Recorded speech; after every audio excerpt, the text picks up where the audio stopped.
Then we don't have to worry.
Well, we'd like to apologize for the audio problems that we are having from New York. You're looking at the scene here in Kansas City, where we will be kicking off the NFL playoff season shortly. The Kansas City Chiefs going against the Pittsburgh Steelers.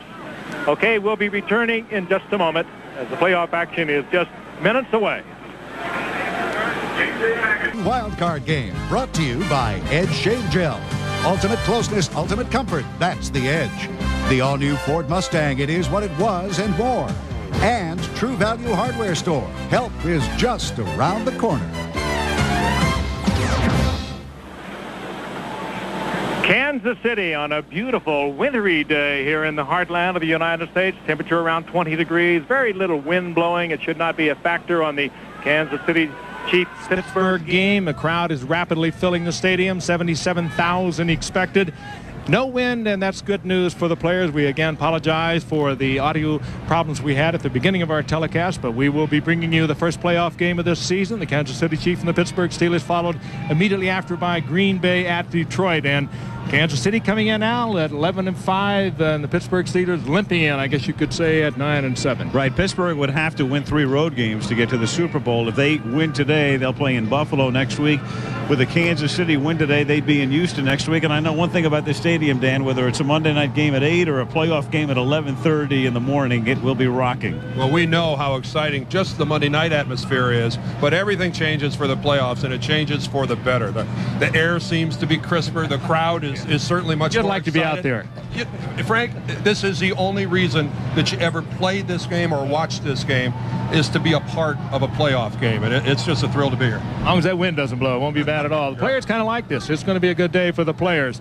The Pittsburgh Steelers, I said they limped in. They're 9-7. As part of their formula to get into the playoffs last week, they had to beat the Cleveland Browns. They were down 9-3 at halftime. Their emotional leader, Greg Lloyd, threw a tantrum at halftime, just deriding all of his teammates to go back out and do something positive. They won that game 16-9. Cleveland came here with nothing to lose. They were going home regardless. You know, this is the end of the season. I felt that they did not come to play. They were just ready to go home. And we were not taking advantage of that, and it was pissing me off. You got to lay it on the line, whatever it takes. And so that was my attitude. I don't want to hear nobody's excuses. Do whatever it takes. And so I did what I thought, I had to do, as far as to get this team motivated and also get myself motivated to go out and play. I tell people, either going to piss you off or he's going to fire you up 1 or 2. Either way, he's going to be ready to play. And, that's what he did at halftime. We don't know if it was his speech, but, guys picked it up a lot. And we made the plays in the second half. The part of winning football games is recognizing how long it takes to win. And we realized that the game's played for 60 minutes, and I think with that in mind, we went out and did what we had to do in the second half.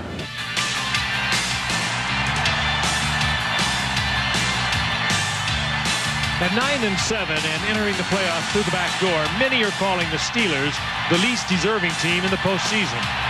It was a bottom line business of winning and losing, and we won the game. We was wishing that some other teams would lose for us, and they did that, and we're in the playoffs, and that's all that matters now.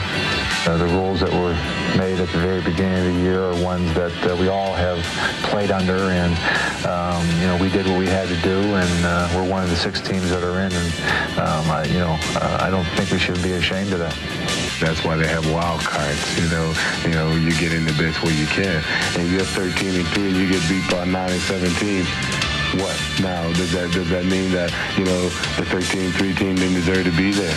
I mean, it's not like that. Football is not like that. You know, it's a funny game. That's why that ball is shaped so funny. One of the nice little subplots to this game is the fact that Marty Schottenheimer was a head coach, of course, at Cleveland before coming here. And Bill Cowher, the head coach of the Pittsburgh Steelers, was an assistant under Marty for 7 years. Now in his second year at Pittsburgh, has guided them to the playoffs in each of those seasons. He's only 36. He's the second youngest coach to Dave Shula in the National Football League. And he's a guy who is extremely demonstrative and a lot of fun to watch on the sidelines. Cut your hair.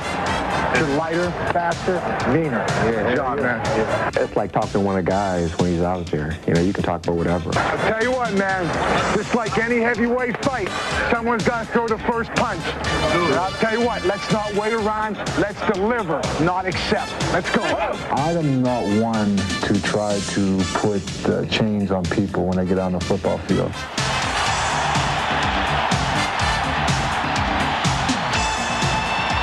We've been nothing but positive, you know, to this football team. Just got to keep going, Jay. You got to keep going. Got to keep rushing.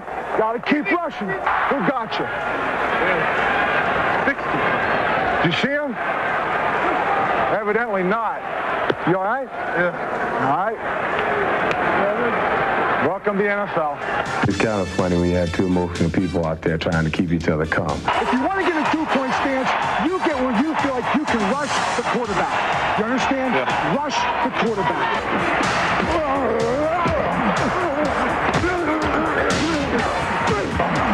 I think everyone has to be expressive. I think everyone has to play to their own level because that's what the game of football is meant to be. Lead to commercial.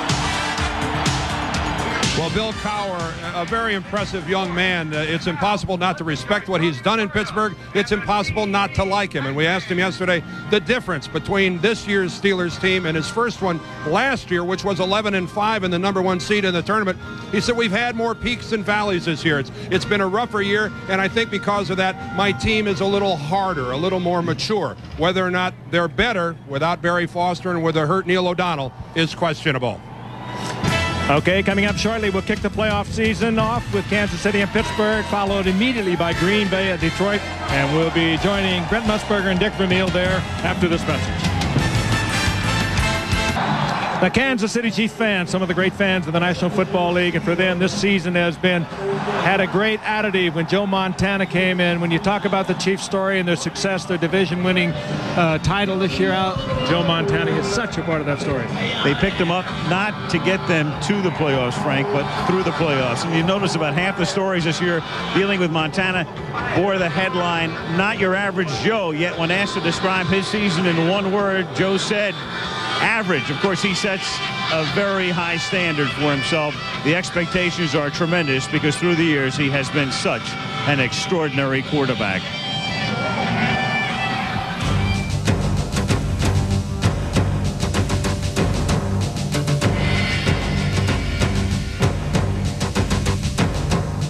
It was very obvious that Joe was different. I went home and told my wife, Joe Montana is going to start in the spring game for one of the teams.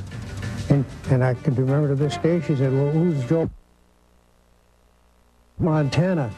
And I said, well, he's the guy that's going to put meat and potatoes on your table for the next 4 years. When we drafted Joe, I knew he was an outstanding athlete. He could really move. He was very quick on his feet, but he had been inconsistent. He has a very natural instinct for playing the position. There are a lot of things that I think come to Joe very, very naturally. I don't think that they're learned skills. I think they were things that he had as a part of his overall character as he started. Number one responsibility for a quarterback is to get the ball in the end zone, and Joe Montana just makes good decisions. He, within 1.5 to 3 seconds, a quarterback has to make decisions, and Joe has that instinct to make good decisions, to make the third downs and get the ball in the end zone. So I think Joe really made me feel that I knew what I was doing, because most things we tried with Joe would happen to work. And so before long, you begin to think, gosh, I'm not a bad football coach, because the design of that play was sort of on the cutting edge, or very creative, and yet it continually would work. I think I was too disciplined with Joe and took away a little bit of his flair, but I was smart enough to recognize that and give him the flair back. And this flair was oftentimes demonstrated in the huddle. Joe, as with all fine quarterbacks, great quarterbacks who have leadership ability and the ability to make plays and have developed a history of being able to make plays, they in fact are able to get everybody around them to play at an even higher level. They began to catch balls they never would have caught before. They truly believed, and they believed in Joe Montana. And he's done it through hard work, through his talent, and the fact that he's produced in under pressure situations allows you to do it again. I think the biggest quality Joe has is he can feel the pass rushers and see the receivers. Joe's best qualities as a quarterback are simply put this way. He can move the football. One of the qualities about him, I think, that set him apart is his ability athletically to move and slide and escape the rush and make the throws up the field that really are very, very difficult to defend. So many people have ruled him out, including myself, with his elbow, with his spine, with his shoulder, that he comes back and is ready to go again. Now, I always said Joe Montana would be playing for the Monongahela Mudcats at the age of 55 for $35 a day because he loves the game so much. Well, we've just heard some of his former coaches talk about some of Joe's attributes. I think one of the true measures of greatness is, do you have the ability to make those around you better than they really are? And I think indisputably, that's what you can say about Joe Montana. He not only elevates their play through his performance, but I think he elevates their play just through his presence on the field. And it's true whether you're talking about sports, business, or in life. That type of person, I think, is rare indeed. Okay, the Pittsburgh Steelers and the Kansas City Chiefs will kick it off after this commercial message and then a word from our ABC stations.